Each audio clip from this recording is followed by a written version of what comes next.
ধরুন আপনি ট্রেনে উঠেছেন, মস্কো থেকে সেন্ট পিটার্সবার্গ যাবেন। গোটা 4 ঘন্টার ভ্রমণে দেখবেন মানুষ বইয়ের দিকে কেমন বুঁদ হয়ে আছে, যেন বই পড়ার প্রতিযোগিতা চলছে তাদের মধ্যে।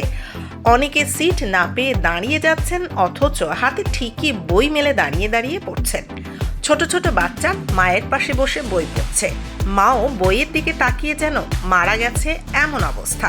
কেবল ট্রেনে কিংবা বাসে না, পার্কেও একই অবস্থা। ঘন্টার পর ঘন্টা বই পড়ে অবসর কাটিয়ে দিচ্ছেন বৃদ্ধরা। অফিস শেষে আড্ডা জমেছে, সেখানেও গতকাল কোন বই কেমন লেগেছে তার আলোচনা।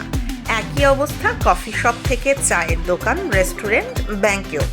সামনে লম্বা সিরিয়াল তো দাঁড়িয়ে কিংবা বসে বই পড়ছে রাশিয়ানরা।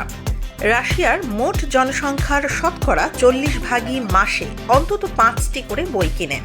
70% পরিবারই ব্যক্তিগত লাইব্রেরি আছে।